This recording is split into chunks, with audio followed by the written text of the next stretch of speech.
Hello my dear students, ये solutions का part 2 है और इसमें अपन डिस्कस करेंगे solubility of gas in liquids and the applications of Henry's law. Okay, so start करते हैं।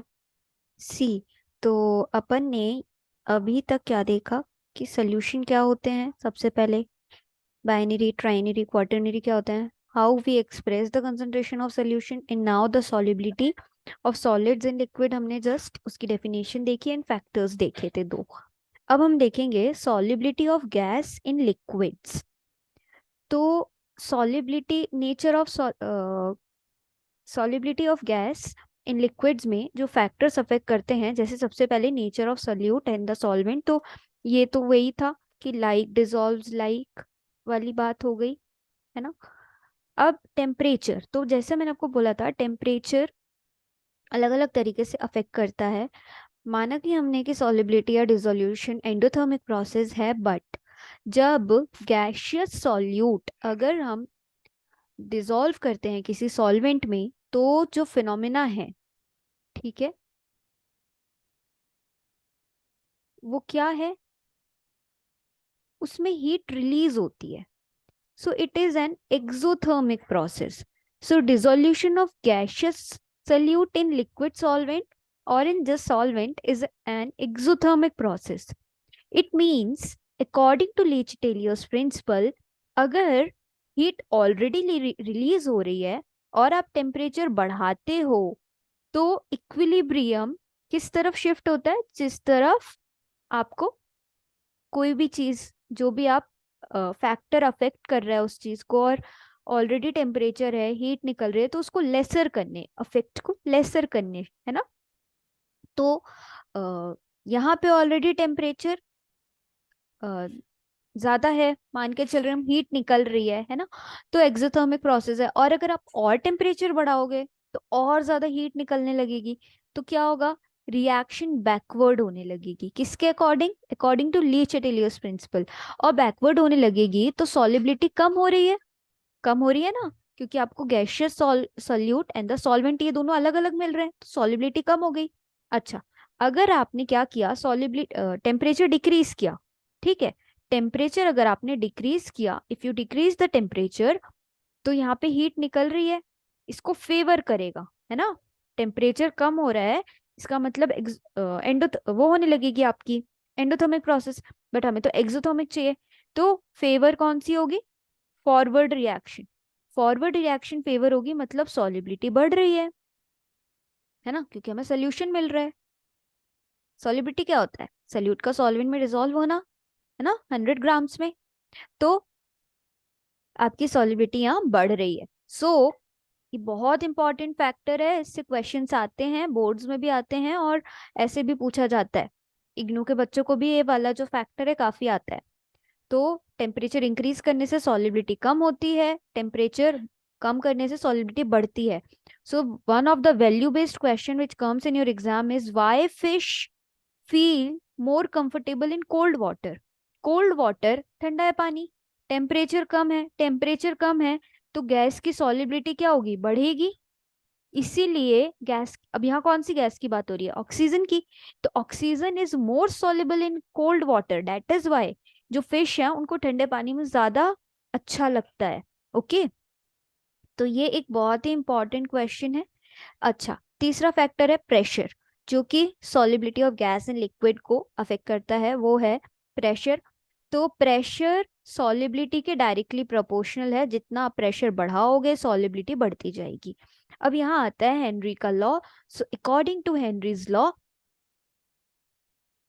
क्या होता है, at constant temperature solubility of gas, मान ला ये हमारा सिस्टम है, टेम्परेचर जो है वो कांस्टेंट है, इसमें आपने कोई गैस डिसॉल्व की हुई है, तो solubility of gas in liquid is directly proportional to partial pressure of that gas. ठीक है, तो solubility of gas is directly proportional to partial pressure of that gas. ठीक है, अब m directly proportional to partial pressure, solubility को आप यहाँ m से डिनोट करते हो और पार्शियल प्रेशर, ठीक है, ये रिलेशन है। किसके अकॉर्डिंग? ये हेनरी के लॉ के अकॉर्डिंग रिलेशन है। अब अपन देखते हैं इसका मैथमेटिकल एक्सप्रेशन। सो द, या इसका एक और डेफिनेशन है, अगर वो याद नहीं होती है तो दूसरी डेफिनेशन ये है कि partial pressure of the gas, किसमें? वेपर फेस में, is directly proportional to mole fraction. ठीक है, किसका? गैस का।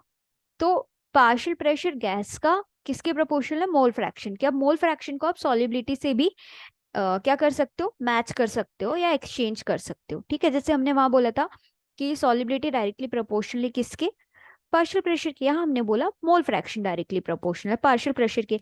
सो P is directly proportional to X. अब जब ये हटेगा डायरेक्टली प्रोपोर्शनल का साइन तो एक कांस्टेंट आता है। इस कांस्टेंट को हम बोलते हैं हेनरीज कांस्टेंट, जिसकी यूनिट एटीएम में होती है।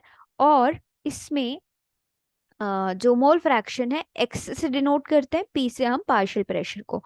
अच्छा, तो जितनी ज्यादा के एच की वैल्यू होगी उतनी कम सॉलिबिलिटी होगी। क्यों? क्योंकि पी अपॉन के एक्स हो जाएगा, है ना, वो ये कांस्टेंट है। तो के एच की वैल्यू जितनी ज्यादा उतनी कम सॉलिबिलिटी। अब अपन बात करते हैं हेनरी के लॉ के एप्लीकेशंस की। ठीक है, तो एप्लीकेशंस की जब हम बात करते हैं तो सबसे पहले ये बहुत इंपॉर्टेंट है, ये आते हैं आपको एग्जाम में। तो aerated rings are sealed at high pressure.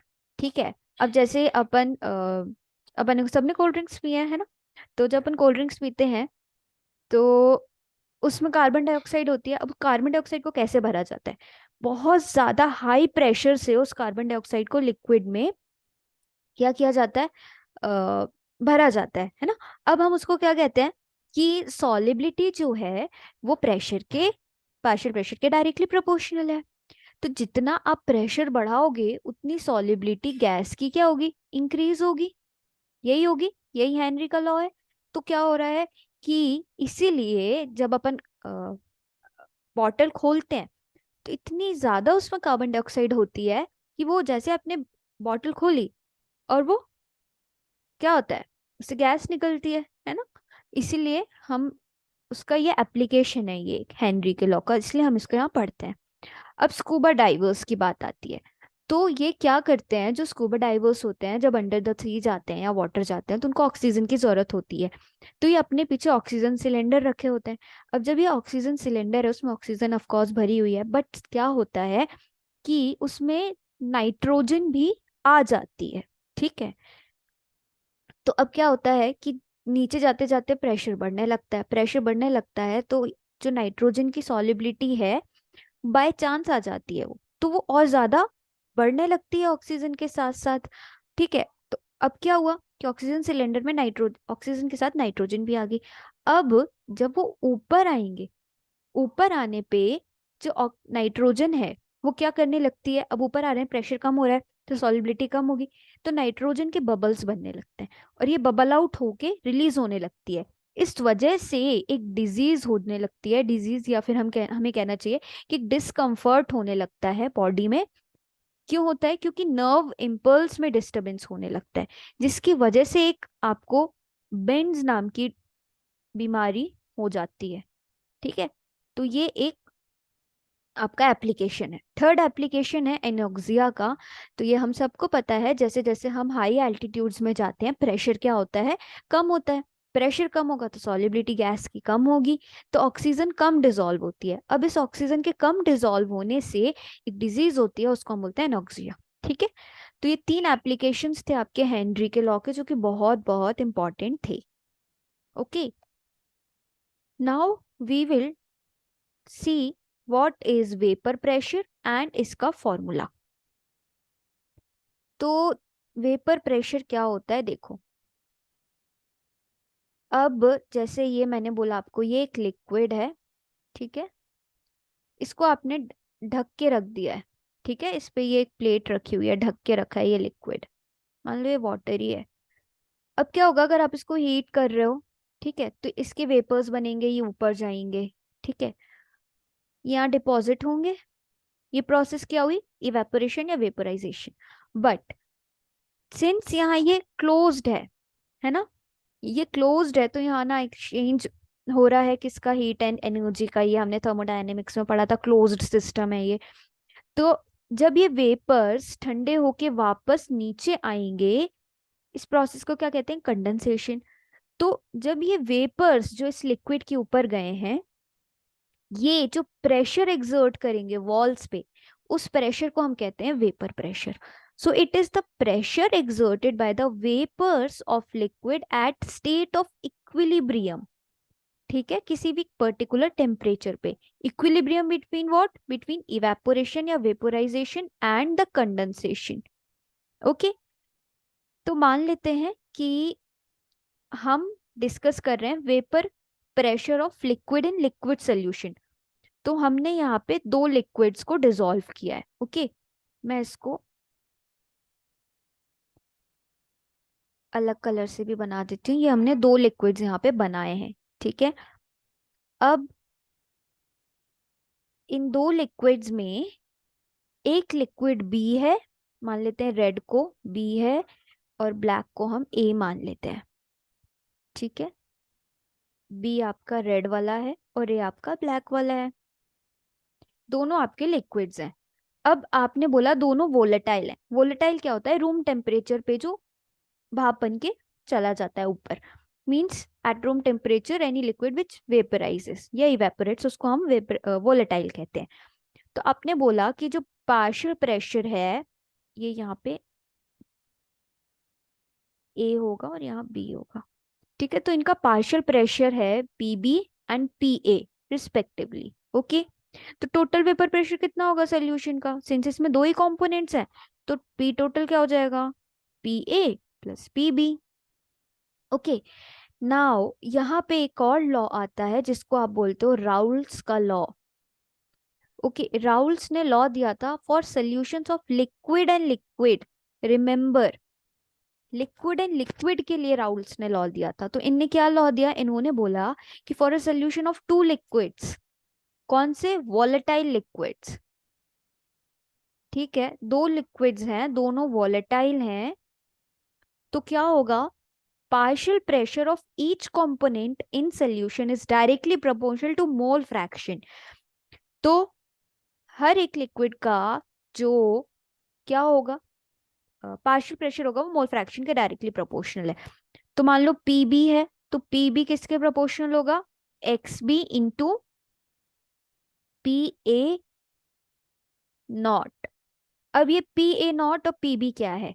तो पीबी वो है जब सोल्यूशन बन चुका है। पहले तो ये दोनों लिक्विड्स अकेले अकेले थे। ठीक है, तो जब ये अकेले अकेले थे तब इनको हम बोलते हैं प्योर स्टेट में थे ये, क्योंकि इसमें कुछ और तो था ही नहीं, इसलिए हम इसको नॉट से डिनोट करते हैं। जब ये सोल्यूशन में आ गए तो अब ये पी ए और पी बी में चेंज हो गए। तो हमने क्या बोला कि दो लिक्विड्स का अगर सोल्यूशन है तो पार्शियल प्रेशर ए हर एक कंपोनेंट का मोल फ्रैक्शन के डायरेक्टली प्रोपोर्शनल है। So it will be what? P B equals to X B into pure वाले के डायरेक्टली प्रोपोर्शनल। ऐसे पी ए का भी हो जाएगा X A into P A nought. तो ये आपका क्या हुआ?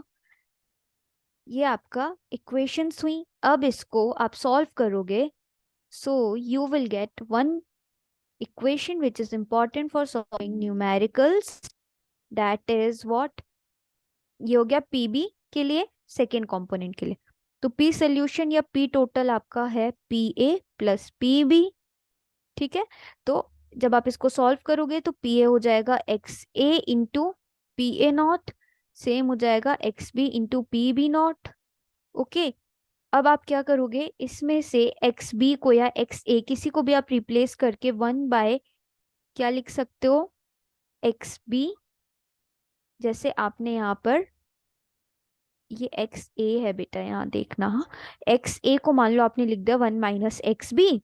जब आप इस पूरे को सॉल्व करोगे तो आपको इक्वेशन मिलेगी, वो ये है P A nought minus X B, और मिलेगी P A nought minus P B nought. ये आपकी इक्वेशन है टोटल सोल्यूशन के पार्शियल प्रेशर के लिए। तो ये बहुत बहुत इंपॉर्टेंट है और इस पे न्यूमेरिकल्स आते हैं। तो अब इसके बाद अपन पढ़ेंगे क्या? इसके बाद अपन पढ़ेंगे vapour pressure of solid in liquid. तो ये था राउल्स का लॉ लिक्विड लिक्विड के लिए, और इसके लिए कौन से फैक्टर्स कैसे अफेक्ट करते हैं। ओके, इसके बाद हम पढ़ेंगे सॉलिड इन लिक्विड का, बहुत छोटा सा है। फिर हम पढ़ेंगे ideal and non ideal solutions. So I hope आप लोगों को समझ आया होगा। Thank you.